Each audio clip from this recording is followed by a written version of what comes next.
안녕하십니까. 오늘은 2022 대입 수시 전형 대비 학생부 종합 전형 분석에 관한 이야기를 여러분들과 나눠보려고 합니다.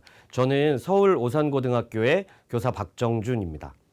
오늘 강의는 크게 세 가지의 주제로 이루어져 있는데요. 첫 번째는 2022 학생부 종합 전형의 특징, 두 번째는 2022 학생부 종합 전형의 지원 전략, 그리고 마지막은 바뀐 자소서죠. 2022 자기소개서 작성 방법을 간단하게 언급해 드리려고 합니다. 먼저 그 첫 번째 챕터로 2022 학생부 종합 전형의 특징을 개괄적으로 같이 알아보도록 하겠습니다. 전체적으로 놓고 본다면 2022 학년도에서는 학생부 교과 전형이 42.9%, 학생부 종합 전형이 22.9%, 정시에서의 수능 위주 전형이 21.9% 정도 선발을 하고 있고요. 전반적으로는 정시 비율이 약간 늘었고 학생부 종합 전형으로 선발하는 인원이나 비율이 약간 줄었습니다. 그리고 학생부 교과 전형은 오히려 약간 늘어난 추세를 보이기도 하죠. 그런데 이 모집 인원이나 비율을 수도권 대학으로 전형 유형별로 모집 인원 변화를 다시 살펴보면 차이가 조금 더 벌어지는 모습을 볼 수 있는데요. 우선 서울 지역은 전반적으로 학생부 종합 전형이 거의 5,000명가량 줄어들었습니다.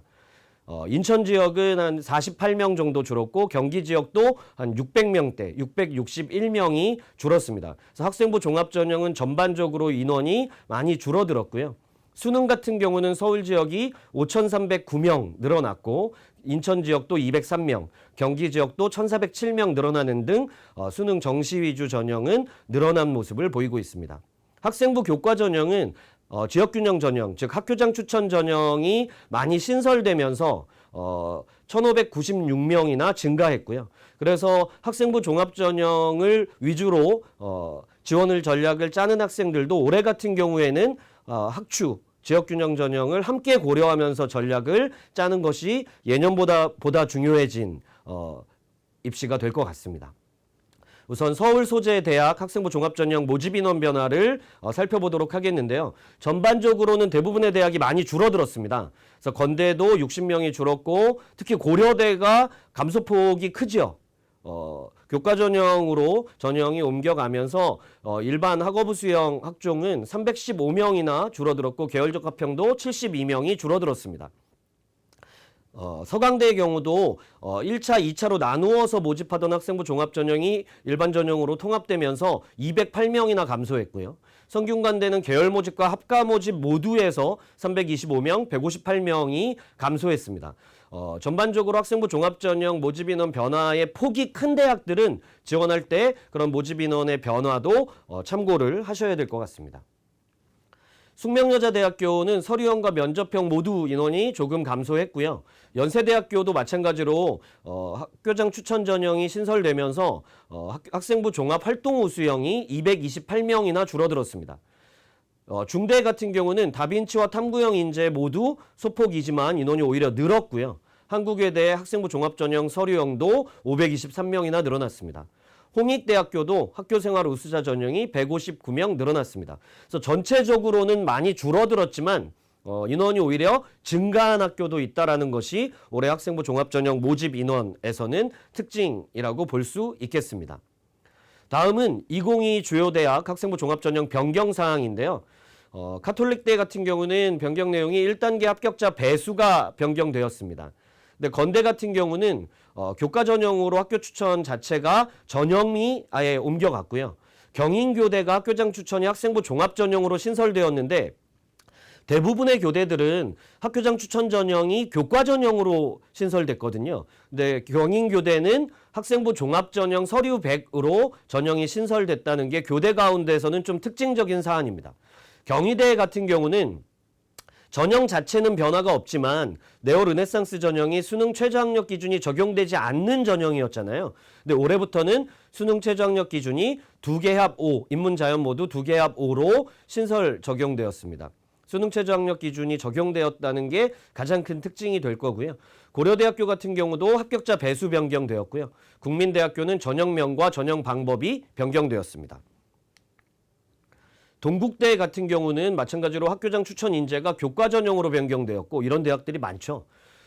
덕성여대 같은 경우는 서류형이 신설됐습니다. 앞에서도 보셨다시피 같은 대학 안에서 학생부 종합 전형이 두 개로 나뉘어지면서 서류형과 면접형으로 전형이 나누어진 대학들이 꽤 있습니다.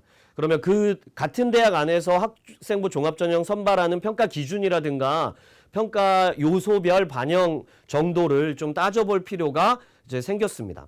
명지 인재 서류 전형이 신설되었고 명지 인재 면접 전형은 1단계 합격자 배수가 변경되었습니다. 서강대 같은 경우는 1차, 2차로 나누어서 진행하던 학생부 종합 전형이 전형을 통합해서 운영이 됩니다. 서울시립대와 성신여대 모두 면접 비율이 축소되었습니다. 숙명여자대학교도 숙명인재2 면접형과 소프트웨어 융합인재에서 면접 비율이 축소되었습니다.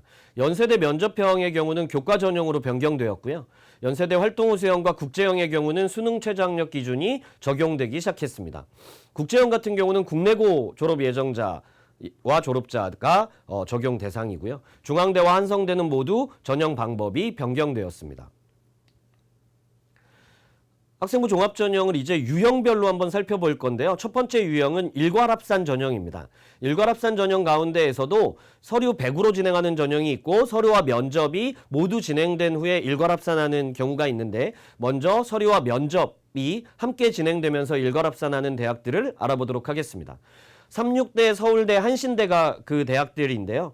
36대는 서류 60에 면접 40, 서울대는 서류 70에 면접 30, 한신대도 서류 70에 면접 30입니다. 수능 최저학력 기준은 서울대만 적용됩니다.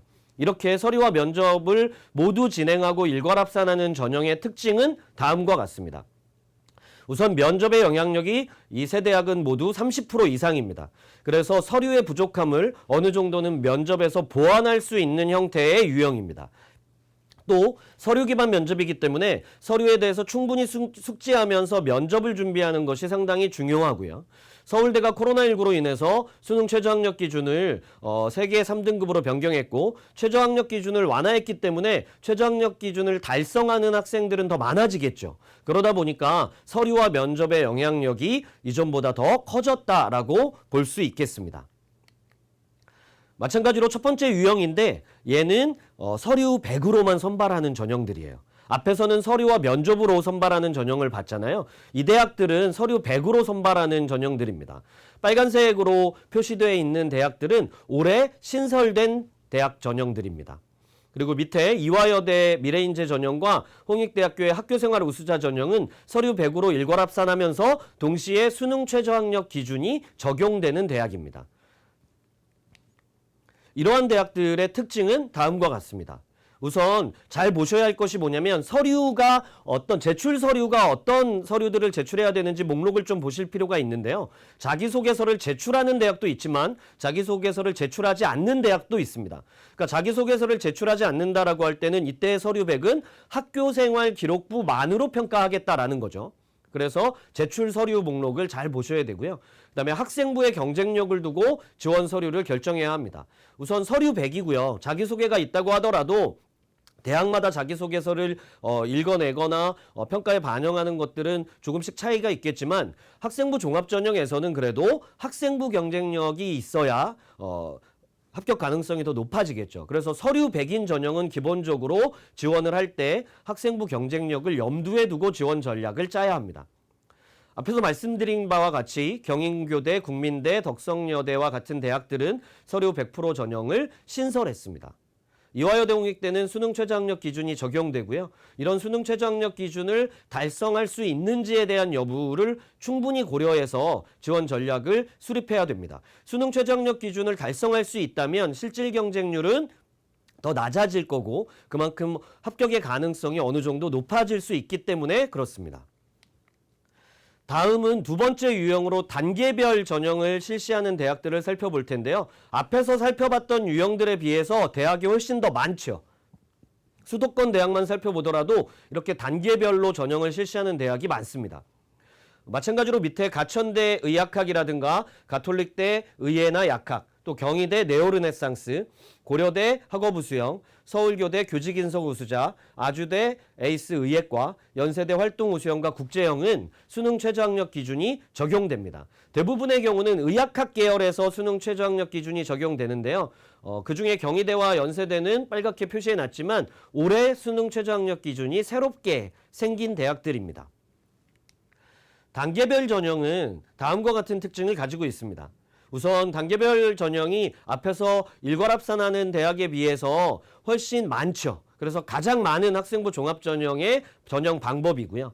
서류의 비중이 크지만 면접의 영향력이 생각보다 훨씬 큰 대학들이 많이 있습니다. 그래서 면접에서의 경쟁력이 앞에서 바라본 서류 100으로 평가하는 일괄합산 대학에서의 지원보다 더 고려 대상이 돼야 되고 훨씬 중요합니다. 덕성여대, 동덕여대 등의 대학들 표시해놓은 지금 대학들은 면접이 40% 이상인 대학들입니다. 그래서 면접의 반영 비율도 대학마다 다른데요. 40% 이상인 대학들은 그만큼 면접에서의 경쟁력이 있는 학생이 지원하는 게 좋겠죠. 그리고 면접을 실시하더라도 이 면접이 수능 이전에 실시되는 면접인지 아니면 수능 이후에 면접을 실시하는 대학인지도 함께 살펴보면서 지원 전략을 수립할 필요가 있습니다. 학생 부담이 달라지잖아요. 그래서 이런 것들도 한번 지원을 할 때 고려해야 될 요소입니다. 또 경희대, 연세대는 수능 최저학력 기준을 신설했고요. 고려대는 아까도 말씀드렸지만 선발 인원이 대폭 감소되었고 대신에 또 전형 간의 중복 지원은 가능해졌거든요. 이런 전형의 변화 요소들을 잘 살펴보면서 지원을 하는 것이 필요하겠습니다. 재시문 기반 면접을 실시하는 대학이 있습니다. 그래서 경희대, 고려대, 서울대, 연세대 등과 같은 대학과 또 서류 기반 면접을 실시하는 대학, 이 대학이 더 많죠. 그래서 서류 기반 면접을 실시하는 건대, 동대, 시립대, 외대와 같은 대학을 놓고 또 재시문 기반 면접에 어느 정도 접근이 가능하냐를 염두에 두고 지원 전략을 수립할 필요도 있겠습니다. 2022학년도에 이제 학생부 종합전형 제출 서류는 크게 보면 다음과 같이 세 가지 형태로 볼 수 있는데 명지대 크리스천 리더 같은 경우가 학교생활기록부와 자기소개서 이외에도 목회자 확인서를 받는 좀 특징이 있는 대학이고요. 대부분의 대학은 이제 학교생활기록부만 받느냐 아니면 학교생활기록부에 자기소개서를 함께 받느냐의 차이만 있다라고 생각을 하시면 될 것 같습니다. 그래서 지원을 할 때 학교생활기록부만 받는 대학에서 본인이 지원 전략을 먼저 수립을 하고 나머지 대학을 자기소개서 있는 대학으로 내지는 그 반대로 이런 식으로 해서 자기소개서의 부담을 줄이는 전략 내지는 자기소개서를 통해서 본인의 강점을 더 어필하려고 하는 전략을 세울 수도 있을 겁니다. 그래서 제출 서류는 꼭 확인을 잘 하고 지원을 하는 게 좋겠고 지원 전략을 수립할 때에도 고려해야 될 사항 중에 하나라고 생각을 하시면 좋을 것 같습니다. 네, 지금부터는 학생부 종합전형 지원 전략에 대해서 알아보도록 하겠습니다. 우선 기본적으로 올해 학생부 종합전형은 고려해야 될 요소가 예년보다 조금은 많아졌다라는 생각이 듭니다. 우선 모의고사 기준으로 정시 지원 가능 대학을 살펴보고 또 수능 최저학력 기준 달성 여부를 살펴봐야 됩니다. 보통은 수시원서는 내신 성적과 우리가 흔히 스펙이라고 말하는 본인의 활동 역량들을 증명할 수 있으면 그냥 지원이 가능하다라고 생각하는 경우도 있는데요. 실제로는 특히 6월과 9월의 모의 수능을 기반으로 본인이 정시에 어느 대학을 지원할 수 있는지를 탐색해보고 그것을 기반으로 수시 지원하는 원서의 마지노선을 정하는 경우가 많이 있습니다. 그래서 내신과 본인의 활동만 가지고 지원 전략을 수립하는 것과 정시까지를 고려한 지원 전략을 짜는 것은 실제로 6장의 수시원서를 쓸 때 결과가 많이 달라지기도 하거든요. 그래서 이런 것들 고려하셔야 될 것 같고요. 앞에서도 보셨지만 기존에도 수능 최저학력 기준이 있는 학생부 종합전형이 있었지만 올해에는 특히 연세대와 경희대처럼 수능 최저학력 기준이 새롭게 적용되는 대학이 있기 때문에 수능 최저학력 기준 달성 여부도 고려해야 됩니다. 수능 최저학력 기준이 달성되는 경우에 그런 대학들을 먼저 지원하는 대학군 안에 포함시켜 놓고 나머지 대학을 어떻게 지원할지를 생각하는 게 더 아마 좋을 겁니다. 네, 두 번째는 지역균형 전형이나 교과 전형의 지원 범위를 설정해야 합니다. 올해 특히 지역균형 전형, 즉 학교장 추천 전형이 실시되는 대학이나 선발 인원이 엄청나게 많이 늘었죠. 그래서 이런 선발 인원이 늘었을 때 학생부 종합전형으로만 6장을 지원하게 되는 경우는 아마 거의 없을 거거든요. 그러면 지역균형 전형으로는 나는 어느 정도 수준에서 몇 개의 대학을 지원할까를 한번 먼저 생각을 해봐야 되고 그걸 기반으로 해서 학생부 종합전형은 어떻게 지원할 건지를 생각해 보아야 합니다. 또한 학교생활기록부 분석을 하고 지원학과를 다시 한번 탐색해 봐야 되고요. 전형 간의 유불리 내지는 면접에서의 유불리를 파악해 봐야 됩니다. 예를 들면 중앙대학교의 다빈치형과 탐구형이 그렇고요. 또 많은 대학들이 새롭게 서류형을 신설해서 같은 대학 안에서도 서류형과 면접형으로 나누어서 진행되는 대학들이 있죠. 학생부 종합전형이. 그럴 때 나는 서류 100으로 가는 게 더 유리할 것인지 내지는 면접이 포함되어야 내 강점을 더 잘 보여줄 수 있을 것인지 이런 유불리 파악을 잘해서 대학군을 좀 정하는 것이 필요합니다. 또 학교 간의 학과를 비교 분석할 필요가 있습니다. 같은 학과를 놓고 여러 대학의 입시 결과들을 살펴보면 좋고요. 또 같은 학교 안에서 학과를 비교 분석해 보는 것도 필요합니다.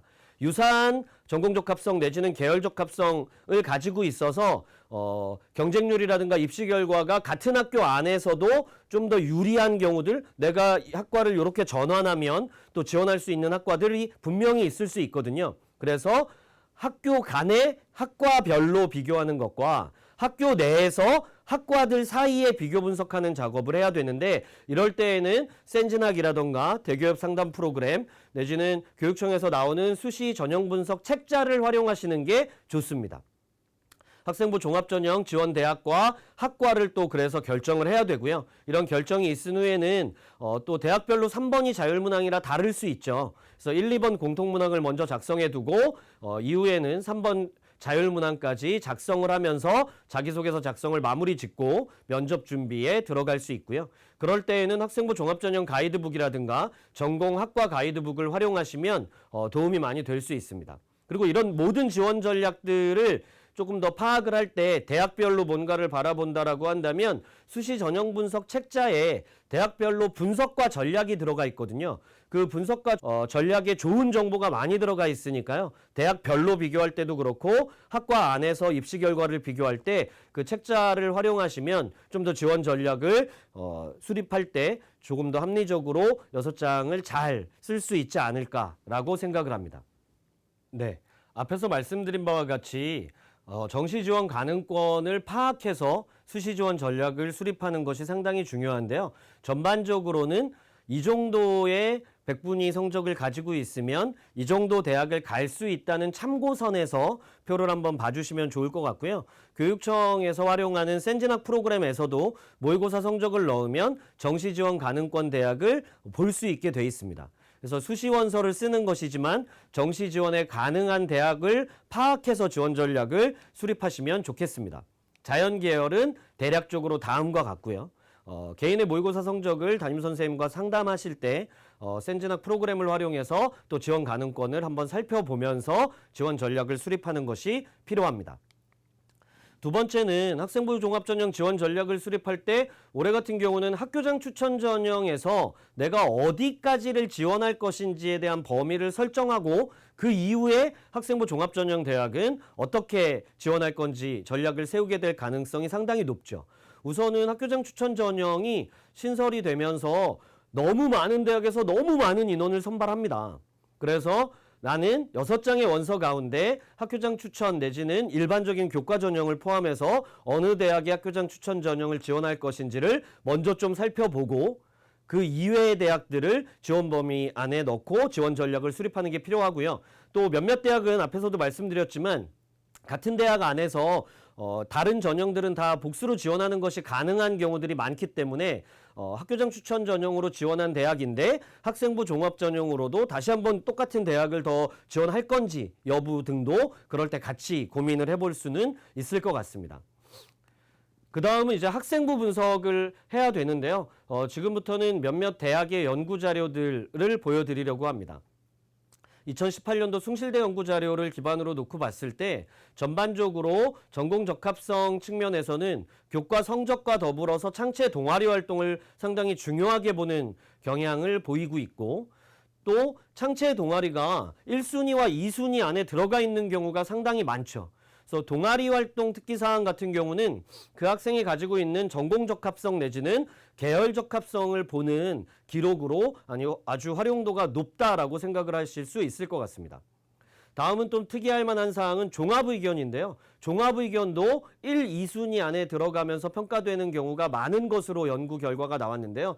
이 종합의견 같은 경우는 대입 제공이 될 때 3학년은 종합의견이 작성되지 않은 채로 가죠. 그래서 1, 2학년의 종합의견을 참고로 해서 보시면 되겠고, 얘를 또 한 가지 어떤 자료로도 활용하시는 게 가능하냐면 자기소개서도 문항별로 필요로 하는 보고자 하는 역량이 있죠. 그래서 그런 역량을 보여줄 때 예를 들어 학업 역량을 보여줄 때 교과세 특을 활용한다든가 전공이나 계열 적합성을 보여줄 때 동아리 활동 특기사항을 먼저 보고 글감으로 삼는다거나 아니면 2번 항목이죠. 타인과 공동체를 위해 노력한 경험을 쓰라고 할 때는 인성이나 사회성, 리더십을 보는 항목인데 이런 항목을 볼 때에는 담임선생님이 작성해준 종합의견을 먼저 보면서 글감을 찾아내는 등 향후에 이제 자기소개서나 면접 준비를 할 때도 이 연구자료의 항목들 평가에 활용되는 정도가 충분히 활용될 수 있을 것 같습니다. 다음은 경희대 연구자료인데요. 우선 면접을 한번 빼고 생각을 해보죠. 면접은 일괄로 전형이 진행되는 경우도 있지만 많은 대학들이 1단계 선발을 한 이후에 1단계 배수 안에 든 학생들을 대상으로 면접을 실시하는 경우가 훨씬 더 많으니까요. 면접을 빼고 보면 학교생활기록부에서 어떤 것들이 중요한 요소로 작용되고 평가되느냐를 알 수 있는데요. 1위가 첫 번째가 지원학과와 관련된 교과 성적을 많이 본다라고 되어 있네요. 그리고 두 번째로 학생부 교과 활동을 많이 보는데 이 교과 활동이 기록되어 있는 것이 과목별 세부 능력 및 특기사항이겠죠. 그래서 1, 2위를 합쳐보면 교과 성적과 교과 활동이 학생부 종합전형 평가에서 차지하는 비중이 많이 늘어났다라고 생각하시면 될 것 같습니다. 그러니까 지금의 학생부 종합전형은 전반적으로는 학교생활 충실도를 중요하게 생각하고 학업 역량이나 전공 적합성 이런 것들을 교과 수업에서 이루어진 여러 가지 활동과 그 학생이 교과 성적 받은 것들을 기반으로 해서 평가가 되는 경우가 많다라는 것들을 이런 연구 결과를 통해서 공통적으로 파악해 볼 수 있을 것 같습니다. 다음 연구 결과는 현직 입학사정관이 쓴 박사 논문의 결과를 종합해서 가지고 왔는데요. 마찬가지로 학생부 종합전형을 평가하는 사람들이 전형 자료를 활용하는 경향성을 분석한 논문입니다. 상단에 나와 있는 2년 미만, 2년에서 5년 미만, 5년 이상이라고 되어 있는 것들은 사정관이 평가에 참여한 경력을 얘기하는 겁니다. 그래서 2년차 사정관, 2년에서 5년차 사정관, 5년 이상 경력을 가진 사정관의 평가하는 경향이라고 보시면 되겠습니다. 그런데 전체 순위를 놓고 보면 마찬가지로 교과학습 발달 상황, 즉 내신 성적과 세특이 평가에서 활용되는 경향성이 1위로 평가가 되었고 동아리 활동이 2위, 행동 특성 및 종합 의견이 3위, 진로 활동이 4위, 독서 활동 상황이 5위, 수상 경력이 6위 이런 순위로 평가 자료를 활용하는 것들을 볼 수 있습니다. 그래서 학생부 종합전형으로 지원 전략을 수립하거나 자기소개서를 쓰기 위해서 내가 어떤 강점을 가지고 있는지를 살펴볼 때 지금 학생부 종합전형의 평가의 관점이 세 개의 연구자료에서 거의 유사하게 나오잖아요. 교과 수업에서 내가 어떤 활동을 했는지를 기반으로 본인의 학생부를 좀 더 분석해보는 노력이 필요하다라는 말씀을 이런 세 개의 연구자료를 통해서 이제 보여드리려고 하는 겁니다. 다음은 올해 나온 논문인데요. 건국대, 중앙대, 한양대학교가 학생부 종합전형의 학생부 평가방안 연구라는 논문을 공동연구해서 냈거든요. 근데 그 소주제가 세부능력 및 특기사항을 중심으로라고 달려 있습니다. 그래서 전반적으로 이런 연구 결과들이 무조건 모든 대학에 같은 관점으로 다 평가에 활용된다라고 보기는 어렵지만 전반적으로 학생부 종합전형의 이런 세부 요소에 대한 평가가 이렇게 이루어진다라는 걸 판단하고 나면 본인이 어떤 대학을 지원할 때 어떤 학과를 지원할 때 어떤 강점을 가지고 있는지 학생부 분석할 때 요긴하게 사용할 수 있습니다. 우선 세부능력 및 특기사항은 주로 학업 역량과 전공 적합성 그리고 발전 가능성을 보는데 활용이 많이 된다라고 연구 결과가 나와 있고요. 전반적으로는 세특이 어떻게 기재되느냐 유형별 평가 요소를 살펴보면 과목에 대한 흥미라던가 진로와 관련된 서술이 나와 있는 것들을 유심히 본다. 또 학습 태도, 성실성, 참여도에 대한 기술도 유심히 살펴본다. 수업 내용과 연계된 탐구 활동에 대한 기술이 있을 때 유심히 살펴본다. 그러면 여러분들도 학생부 종합전형으로 특정 대학에 지원할 때 그 대학의 평가 요소를 잘 살펴보시고 그 평가 요소에 따라서 본인의 학생부에 쓰여진 세특을 스스로 분석해낼 때 이런 기준에 의거해서 학생부 분석을 해보면 그 학과에 적합한 내지는 그 대학의 평가 요소에 적합한 기술들을 찾아낼 수 있을 겁니다.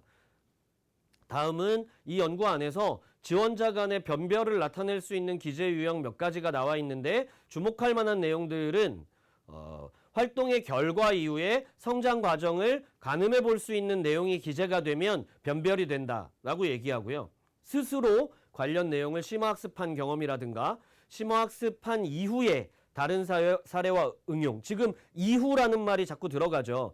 그래서 최근에는 이런 학생부 종합전형의 평가에 있어서 어떤 활동을 했어요, 학교에서. 그런데 거기에 관심을 가지고 본인이 더 심화 탐구를 해 나가려는 노력을 한, 즉 후속 활동을 스스로 계획하고 실천한 부분들이 있을 때 그런 것들이 평가에서 상당히 좋게 반영되는 경우가 많은 것 같습니다.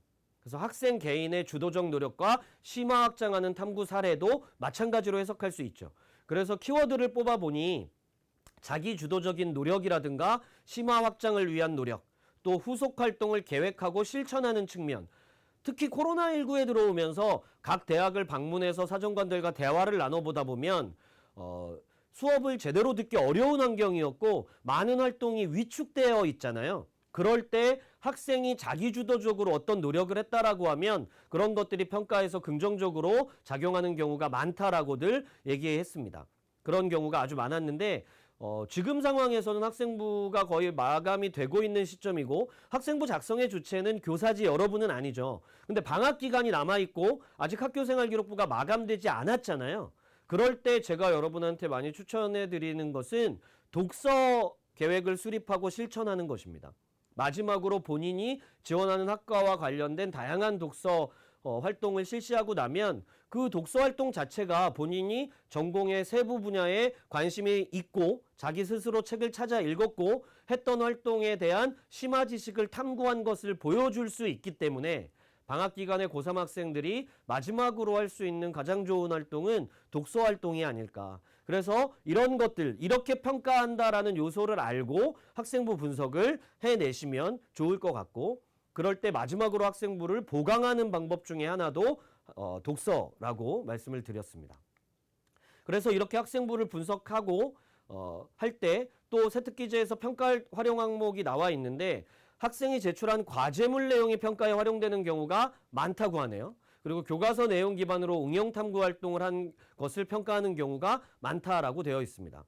그런데 밑에 있는 두 개 항목을 보면 교과목 성격과는 관련이 없는 진로 관련 탐구나 교육과정을 넘어서는 이론과 개념을 탐구한 것은 오히려 그렇게 많이 평가에 활용되지 않는 모습을 보이기도 합니다. 그러니까 여러분이 여러분의 학생부를 분석하거나 지원 전략을 수립할 때 나면 제일 중요하게 생각해야 되는 것들이 뭐냐면 학교 교육과정 안에서 내가 어떤 노력을 했는지 가장 잘 보여줄 수 있는 활동은 무엇인가를 찾아보는 겁니다. 그래서 그렇게 그런 것을 기준으로 학생부 분석을 해내면 좋겠고요. 그래서 세부 능력 및 특기사항을 분석할 때 나라는 사람의 특성은 어떻게 나와 있는지 또 내가 그 교과 안에서 어떤 성취 수준을 보이고 있고 어떤 역량을 보여주고 있는지 나는 수행평가 보고서로 어떤 주제를 선정해서 어떤 노력을 기울였다라고 기록되어 있는지 그리고 나는 후속 활동을 한 것은 있는지 없는지 이런 것들을 기준으로 삼아서 분석에 참고하시면 좋겠습니다. 다음은 학교 간 학과를 비교 분석하는 건데요. 이 얘기는 뭐냐면 같은 학과를 놓고 여러 대학의 입시 결과를 좀 함께 살펴보라는 얘기입니다. 마찬가지로 교육청에서 제공하는 프로그램을 이용하면 쉽게 살펴볼 수 있습니다. 이 표를 보는 이유는 뭐냐면 우리가 흔히 생각할 때 같은 학과라고 하면 우리가 머릿속으로 생각하는 대학에 지원하는 학생들의 내신 성적, 입결이 나오는 것이 그 대학 간의 차이가 아주 많다라고 보여지기도 하고 이 대학이 이 대학보다는 좋은 결과를 냈겠지라고 막연하게 생각하는 경우가 있는데 수시에서 특히 학생부 종합전형에서는 같은 학과지만 입결을 보면 우리가 머릿속으로 생각하고 있는 것과 다른 결과를 보이고 있는 대학들이 상당히 많습니다. 그래서 같은 학과를 놓고 여러 대학의 입시 결과를 같이 종합적으로 놓고 지원 전략을 수립하는 것이 필요하고요. 다음은 같은 학교 안에서 유사한 학과들이 입시 결과가 어떻게 나오고 있는지를 한번 또 살펴볼 필요가 있습니다. 그리고 어떤 경우에는 그럴 때에는 내가 주로 준비해왔던 학과인데 이 대학에는 그런 유사학과가 존재하는 거예요.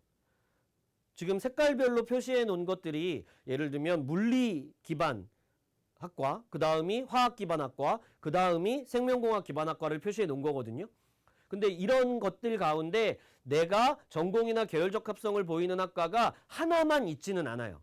그래서 같은 대학 안에서 학과의 입시 결과들이 어떻게 다르게 나오고 있는지도 한 대학 안에서 종합적으로 살펴보면 학교 간 비교도 하고 학교 내에서 비교를 하면서 좀 더 나한테 어울리는 대학이나 학과를 잘 찾아볼 수 있게 됩니다.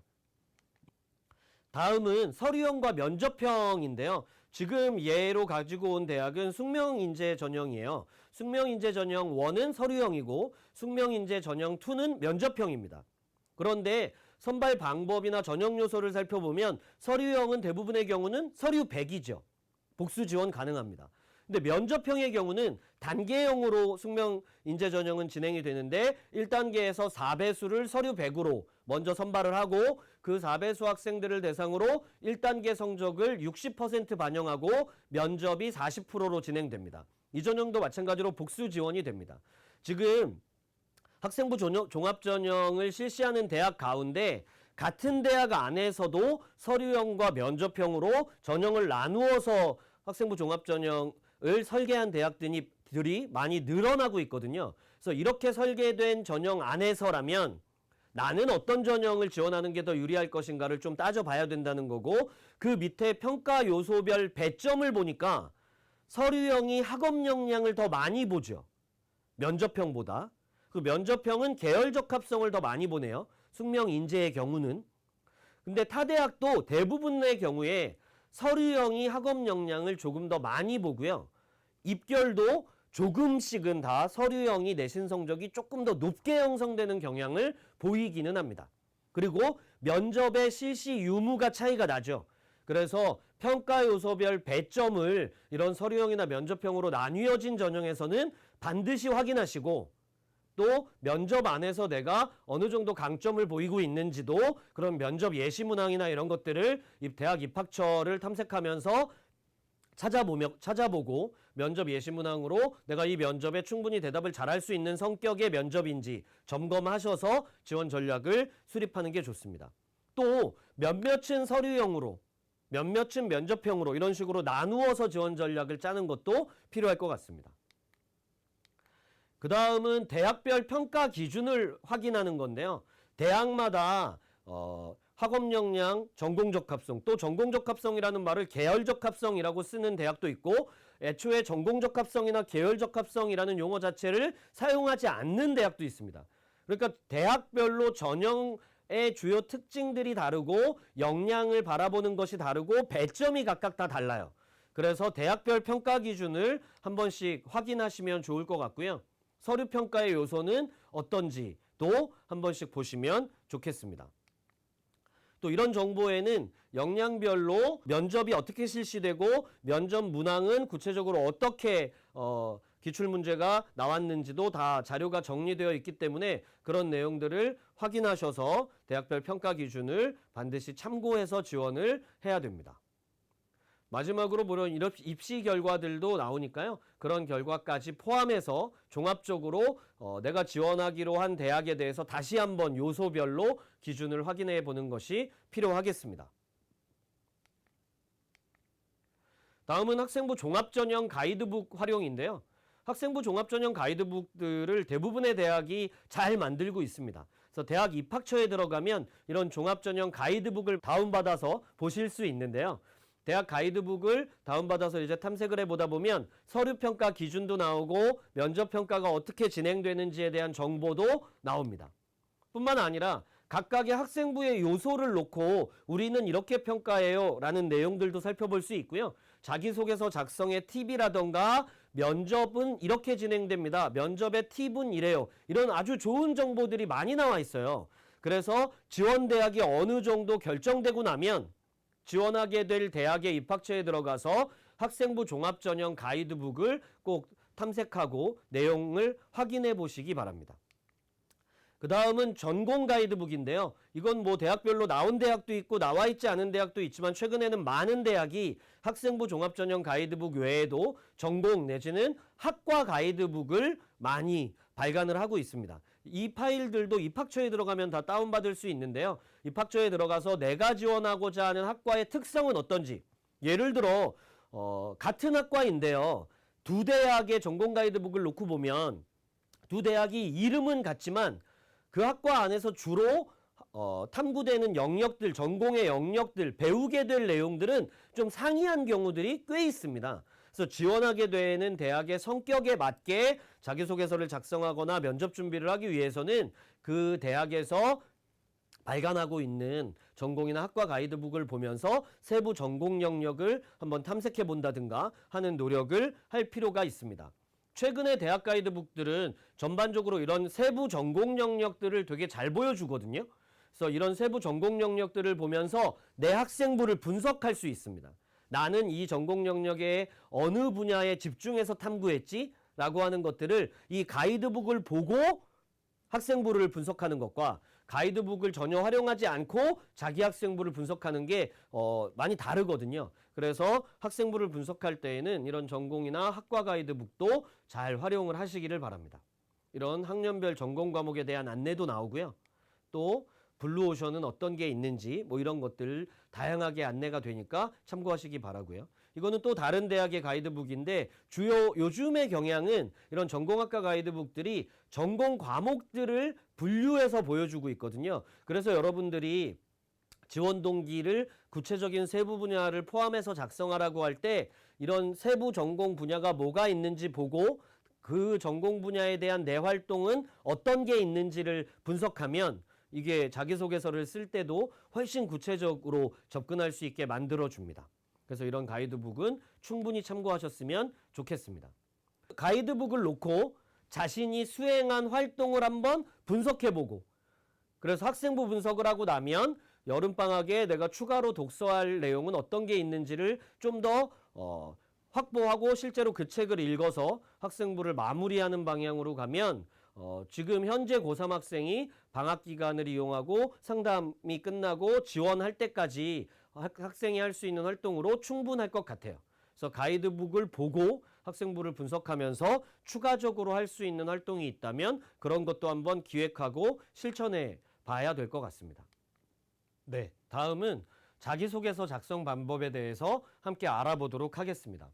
올해 같은 경우는 자기소개서 양식이 바뀌었죠. 공통양식이 바뀌어서 작년과 좀 달리 수험생들이 처음 보는 항목이어서 당황하실 수 있을 것 같은데요. 큰 틀에서 보면 자기소개서를 통해서 확인하려고 하는 역량은 크게 바뀌지 않았습니다. 우선 작년과 비교해서 한번 살펴보면 작년에 1, 2번 항목에 있었던 항목이 오른쪽 1번으로 넘어오면서 항목이 통합되고 글자 수는 2,500자 정도에서 1,500자 이내로 줄어들었습니다. 예년의 1번 항목의 핵심은 학습 경험을 드러내는 거죠. 2번 항목의 핵심은 교내 활동을 드러내는 겁니다. 그런데 이게 합쳐져서 오른쪽으로 넘어오면서 본인에게 의미 있는 학습 경험과 교내 활동을 중심으로 기술해달라라는 한 문항으로 통합되었습니다. 그런데 왼쪽에는 없었던 요구사항이 오른쪽에 하나 들어갔죠. 그게 뭐죠? 네, 우선은 자신의 진로와 관련하여 라는 말입니다. 예년에도 물론 예를 들어 기계공학과를 지원하는 학생한테 학습 경험을 말해봐, 교내 활동을 말해봐 라고 하면 자기소개서에 뭐 수학과 물리 교과에서 활동한 내용 내지는 교내 활동도 뭐 물리실험 동아리라든가 말하지 않아도 진로와 관련된 학습 경험이나 교내 활동을 쓰는 경우가 많았는데 그게 의무는 아니었습니다. 근데 지금 오른쪽에 넘어오면 논제 요구사항이 따로 있는 거죠. 진로와 관련하여니까요. 작년 같은 경우는 기계공학과에 지원하지만 영어에서의 학습 경험이 너무 특별했다라고 하면 그런 걸 넣을 때도 있었거든요. 근데 올해 같은 경우에는 진로와 관련 지어서 작성을 해야 된다라는 점이 전년도와 가장 크게 바뀐 점이라고 생각을 하시면 좋을 것 같습니다. 그리고 작년에 3번 문항이 배려, 나눔, 협력, 갈등 관리를 실천한 사례인데요. 이게 오른쪽으로 넘어오면서 타인과 공동체를 위해 노력한 경험과 배운 점 기술로 다소 문항이 추상적으로 바뀌었죠. 글자 수가 800자 이내로 조금 줄어들었고요. 그런데 이 공동체라는 말 때문에 자소서를 쓸 때 2번 문항을 다소 추상적이라고 생각하고 작성을 잘하지 못하는 경우를 가끔 보게 되더라고요. 예년의 경우는 나는 배려로 써야지, 나는 갈등 관리로 써야지, 뭐 이렇듯 항목을 정해놓고 아이들이 접근하는 모습이 많았는데 이게 타인과 공동체라고 해버리니까 공동체의 의미를 제대로 해석을 하지 못해서 어떤 걸 써야 될지 모르겠어요 라고 하는 경우가 많은데 우선 자기소개서는요 기본적으로 학교생활 기록부를 기반으로 쓰는 겁니다. 그리고 2번 문항은 인성과 사회성, 리더십을 보는 항목이에요. 그래서 아까 앞에서도 말씀드렸지만 이 공동체라는 것은 기본적으로 학교 공동체라고 생각하셔야 됩니다. 그러니까 지역사회라든가 국가 이런 단위에서의 기여도를 얘기하라는 게 아니고요. 학교 생활에서 그래서 학교에 기여한 거, 학교를 위해 노력한 점, 학급을 위해 노력한 점, 내가 동아리 활동에서 동아리를 위해 노력한 경험 이렇게 하면 좀 더 구체적이 되겠죠. 그래서 타인과 공동체라는 말을 너무 모호하다라고 생각하지 마시고 그런 구체적으로 내가 학교를 위해 노력한 점이라고 생각하고 작성하시면 좀 더 쉽게 접근이 가능합니다. 3번은 자율문항인데 예전에는 글자 수도 1000자이거나 1500자이어야 했는데 올해는 모든 대학이 800자 이내로 쓰게 돼 있습니다. 말 그대로 자율문항이기 때문에 대학마다 묻는 게 달라요. 그런데 전반적으로는 지원 동기나 진로 계획 내지는 지원자가 지원학과에 오기 위해서 노력한 점을 묻는 경우가 가장 많았습니다. 그래서 1, 2, 3번 구성이 이렇게 돼 있다라는 걸 알고 계시면 좋을 것 같고요. 구체적으로 자기소개서를 준비할 때에는 우선 학생부 종합전형에 대한 이해, 그래서 평가 요소라든가 평가 내용에 대해서 대학의 학생부 종합전형 가이드북 등을 통해서 이해하시면 좋고 그 다음에 대학이나 학과의 특성을 파악하고 본인의 학생부를 분석하고 마지막으로 지원학과와 관련된 역량을 연결해서 글쓰기로 가져가면 되는데요. 1번은 전반적으로는 학업 역량과 전공 적합성을 보려는 항목입니다. 그리고 2번은 인성, 사회성, 리더십, 경험의 다양성을 보려고 하는 항목이에요. 3번은 전공 적합성과 발전 가능성을 보려고 하는 항목입니다. 그리고 1, 3번은요. 소재가 겹치기도 하죠. 그래서 때로는 1번에 넣어놨다가 1번 소재를 1번에 어울리지 않는다라고 생각해서 다른 것으로 교체하려고 할 때 기존에 썼던 소재를 아예 활용하지 않는 게 아니라 걔를 3번으로 옮겨가서 작성을 하기도 하죠. 그래서 1, 3번은 학교생활 기록부만 놓고 본다면 과목별 세부 능력 및 특기사항, 동아리 활동 특기사항, 진로활동 특기사항 거기에 독서와 수상 기록을 같이 참고해서 작성을 하면 된다. 이렇게 학생들에게 학생부의 어느 영역을 주로 보면서 이 문항을 준비해라 라고 지도할 때 알려주면 학생들이 아주 구체적으로 좀 더 쉽게 접근하는 모습을 보이게 됩니다. 그리고 인성이나 사회성, 리더십 같은 경우는 담임선생님이 작성해준 종합의견을 기반으로 하고 종합의견에 특별하게 활용할 소재가 없을 때 자율활동을 보면 되고요. 또 종합의견이나 자율활동 이외에 과세특기라든가 창체특기 사항에도 이 학생의 인성이나 사회성이 드러난 문구가 있을 수 있죠. 그래서 그런 항목도 추가적으로 같이 참고해서 작성을 한다라고 생각을 하시면 될 것 같습니다. 우선 크게 보면 1번 항목은 통합이 되면서 진로와 관련해서 써라. 또 학습 경험과 교내 활동을 중심으로 기술해라 라는 게 요구사항입니다. 그래서 진로와 관련된 서술로 내용을 한정해야 하고 교내 활동을 중심으로 서술하되 학습 경험을 녹여내야 된다 라고 말씀을 드렸는데 이걸 지도하다 보면 1500자의 글인데 한 문단으로 쓰는 학생들도 있어요. 호흡이 엄청 길죠. 근데 보통 한국인이 구사하는 한 문장이 띄어쓰기를 포함해서 대략 한 50자 정도 됩니다. 그리고 하나의 문단은 보통 한 4개에서 6개의 문장이 사용되고 나면 문단이 바뀝니다. 그래서 1500자의 글이면 우선 문단 구분을 해서 개요를 짜도록 하는 것이 가장 기본이에요. 그래서 우선 자신의 진로 분야나 학습 경험을 일반화해서 서술해주고 그 다음에 교과세 특을 기반으로 하고 교과세 특의 독서 기록이나 이런 것들을 결합해서 첫 번째로 학습 경험을 제대로 드러내주고 다음 문단에서는 동아리 활동과 진로 활동 내지는 수상 기록을 같이 결합해서 의미 있었던 교내 활동을 또 한 문단을 만들어주고 마지막으로 후속 활동을 계획하고 실천한 것들이라던가 배우고 느낀 점 그리고 그러한 교내 활동과 학습 경험이 나에게 어떤 의미가 있었는지를 마무리 문구로 한 300자 이런 식으로 문단과 글자 수를 계획해 놓고 쓴 자소서와 그냥 생각나는 대로 쓴 자소서는 애초에 1차본이 다르거든요. 그래서 1차본이 좋아야 수정도 훨씬 쉬워집니다. 그래서 이런 개요를 작성하게 하면 좋고요. 여기서 하나의 팁은 2번과 3번 학습 경험과 교내 활동을 작성을 먼저 하고 1번을 일반화해서 서술하는 게 좋습니다. 왜냐하면 능숙한 글쓰기 능력을 갖춘 학생이 아니라면 1번을 일반화해서 서술하고 나면 1번 문구에 매여가지고 2, 3번 서술이 잘 안 되는 경우들이 있거든요. 그래서 2, 3번을 먼저 소재를 잡아서 잘 쓴 다음에 1번을 2, 3번을 요약하듯이 두 갈씩으로 한 문단을 만들어준다라고 생각하고 쓰면 부담 없이 접근하기가 쉽습니다. 2번 문항은 좀 단순합니다. 구조가 800자 이내인데 타인과 공동체를 위해 노력한 경험과 이를 통해 배운 점을 기술하라고 했고 그랬을 때 창체 활동에만 국한되지 않고 수업, 동아리, 학급, 학교 전반적으로 학교 활동 전반에서 내가 타인과 공동체를 위해서 노력한 점을 서술하면 됩니다. 근데 글자 수가 800자니까요. 중요한 건 1번을 서술을 더 많이 해야 되는 거죠. 그래서 타인과 공동체를 위해 노력한 경험을 한 두 문단에 500자나 600자로 잡아주고 문단을 바꾸어서 세 번째 문단에 이런 활동을 통해서 내가 배우고 느낀 점, 변화한 점, 성장한 점 이런 것들을 200자, 300자 정도로 넣어주면 구조화된 글을 쓰기가 좀 더 쉬워질 것 같습니다.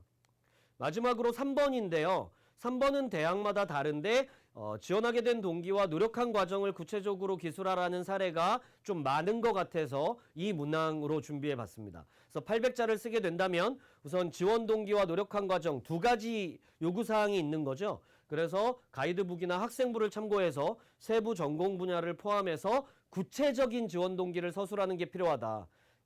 이런 구체적 지원 동기는 면접 첫 질문으로 나오는 빈도도 상당히 높거든요. 그래서 잘 쓴 자소서의 지원 동기가 대학에서 바라볼 때 이 학생이 어떤 노력을 하면서 학교 생활을 해왔고 어떤 분야로 나아가려고 하는 학생이다를 아주 분명하게 보여주는 거기 때문에 이런 세부 전공 분야를 포함한 구체적 지원 동기 서술이 매우 중요합니다. 그리고 학생부를 분석하면서 그런 지원 동기에 따라서 본인이 어떤 노력을 했는지를 구조화해서 서술하면 되는데 글자 수가 800자 이내니까요. 지원 동기를 200자에서 300자 정도로 최대한 구체적으로 서술하고 이후에 지원하기 위해서 노력한 과정을 한 두 문단 정도로 나누고 세부 능력 및 특기 사항이나 창체 활동, 독서와 수상 이런 부분에서 두 문단으로 나누어서 500에서 600자를 기술하면 되는데요. 이때 주의할 사항은 1번 문항과의 중복을 피하는 겁니다. 그 다음에 소재를 잘 골라서 이 소재를 흐름을 잘 만들고 스토리를 잘 갖추어서 서술하는 게 필요합니다. 그러면 지금까지 살펴본 바로 1, 2, 3번 문항에 따라서 좀 더 구조화된 기재하는 것까지 알아봤고요. 오늘 강의가 여기까지입니다.